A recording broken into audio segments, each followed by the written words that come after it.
सुप्रभात। राम राम जप, ये हमारी आज की आध्यात्मिक चर्चा का विषय। राम राम जप। इस भयानक संसार रूपी समुद्र से पार उतरने के लिए श्री राम ही अपनी नाव है।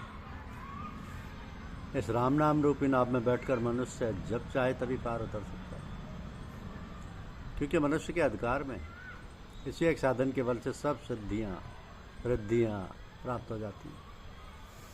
योग, संयम और समाधि आदि साधनों को कलिकाल रूपी रोग ने ग्रस लिया है।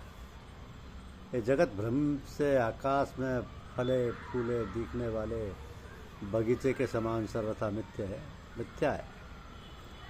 धुओं के महलों की भांति क्षण क्षण में दिखने और मिटने वाले इन सांसारिक पदार्थों को देखकर तू भूल मत।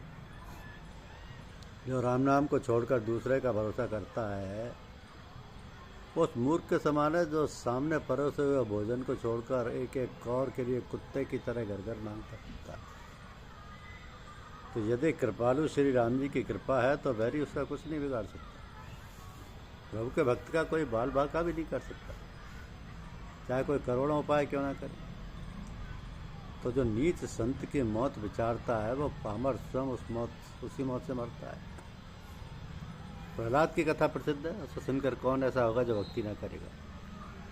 श्री हरि ने गजराज का उद्धार किया, विभीषण को राज्य सिंहासन पर बैठाया, ध्रुव को अटल पद प्रदान कर दिया। भक्त अम्बरीश की तो बात ही निराली। महामुनि दुर्वासा ने जो उनको शाप दिया था उसका परिणाम याद करके अब भी वे गिलानी से गले जाते हैं। तो जो दूसरे के साथ कुआं खोदेगा वो दुष्ट स्वयं उसी में गिरेगा। संतों के साथ बैर करने वाले को स्वप्न में भी सुख नहीं हो सकता। तो तुलसीदास जी कहते हैं जिसको श्री रघुनाथ जी का बाहुबल सहायक है वो सदा निर्भय है। तो यदि मन राम नाम रूपी धुन कमाता तो श्री रघुनाथ जी के सम्मुख उनकी शरण में जाकर सुखी हो जाता और सर्वत्र आदर होता, लोक परलोक दोनों बन जाते। तो रे मन, तुझे श्री राम जी अच्छे लगे होते तो तू भी सबको अच्छा लगता। यदि तू श्री राम नाम से प्रेम करता और उसी में अपनी लगन लगाता तो संसार और परलोक दोनों में सुखी होता। जो तू संतों की सेवा करता है एवं दूसरों का दुख सुन और समझ कर दुखी होता तो तेरे हृदय रूपी तालाब में जो करोड़ों जन्मों का मेल जन्मा है वो नीचे बैठ जाता, तेरा अंतःकरण निर्मल हो जाता। श्री राम का नाम न लेने वालों के लिए संसार का मार्ग अगम्य है और अनंत है, किंतु उसी को तो बिना ही श्रम के पार कर जाता। तो जब श्री राम के उल्टे नाम की भी इतनी महिमा है कि उससे वाल्मीकि मुनि बन गए थे, तब सीधा नाम जपने से क्या नहीं हो सकता। तो यदि तूने श्री राम नाम को जपा होता तो वह देव दुर्लभ शरीर यूं ही ना चला जाता और विधाता तेरे अनुकूल हो जाती।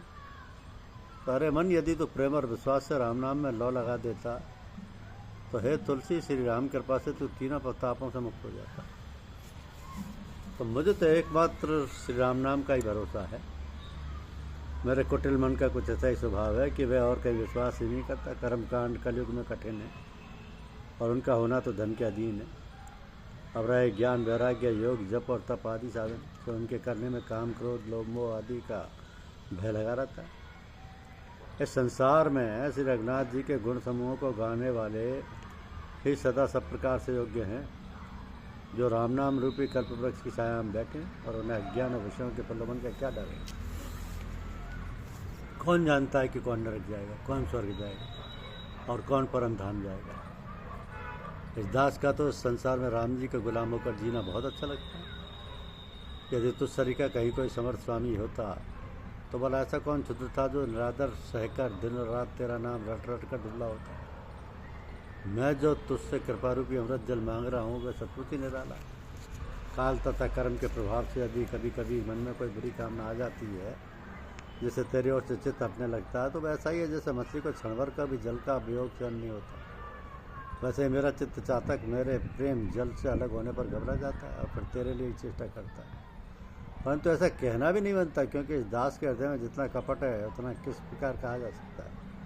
परंतु तेरे राज्य में बिना ही सत्कर्म किए केवल तेरे नाम से अनेकों पापी तर गए, वैसे मैं भी तर जाऊंगा, यही विश्वास है। तो संसार में ऐसा कौन उदार है जो बिना ही सेवा किए दीन दुखियों पर उन्हें देखते ही द्रवित हो जाता है।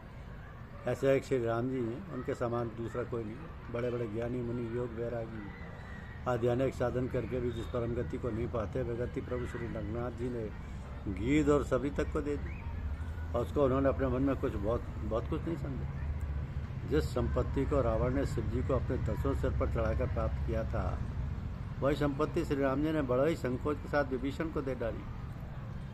तो तुलसीदास जी कहते हैं, रे मन, जो तू सब तरह से सुख चाहता है तो श्री राम जी का भजन कर। दया के भंडार प्रभु श्री राम जी तेरी सारी मनोकामना पूर्ण कर देंगे। तो हे नाथ, मुझे तो आप नरक में ही डाल दीजिए, क्योंकि हे राम जी, मैं ऐसा दुष्ट हूँ कि मैंने आपके सामने या आपके समान पवित्र और बिना ही कारण हित करने वाले स्वामी को पीठ दे रखी। घर में आपने ही माँ बाप की तरह मेरा पालन पोषण किया, आपने मुझे शुद्ध ज्ञान और अत्यंत आदर दिया। इतने पर भी मैं आपका भजन न करके आपसे उल्टा ही चलता हूँ। तो मैं अंतर्यामी प्रभु के साथ भी कपट करता हूँ, घट घट में रमने वाले सर्वव्यापी से अपने पाप से पाता हूँ। किंतु धन्य है आपके ऐसे दुर्बुद्धि और नीच पर भी आपने अपना मन प्रतिकूल नहीं किया। तो आपका दास कहलाकर पेट भरता हूँ, फिर तू हृदय को विषयों के हाथ बेच रखा है।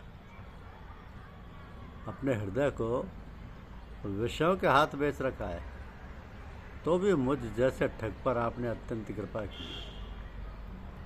मैंने जब अपनी बुद्धि रूपी तराजू पर एक और स्वामी की सारी सेवक वत्सलता और दूसरी ओर अपना जरा सा स्वामी द्रोह रखकर तोला, तब देखने पर मेरी ही ओर पल्ला भारी निकली। इतने पर हे नाथ, आप मेरे ऊपर कृपा की बौछारी करते चले आ रहे हैं और करते रहेंगे। तो इस दास के प्रभु आप ही रक्षा करें। राम नाम का ही सहारा है। तो मेरे तो जीवन का एकमात्र उद्देश्य यही है कि बस राम राम जप, इसी में मुक्ति है, भगवत प्राप्ति है, मोक्ष है, सब कुछ राम नाम से संभव है। धन्यवाद। यूट्यूब चैनल को लाइक और सब्सक्राइब अवश्य करें। शुक्रिया।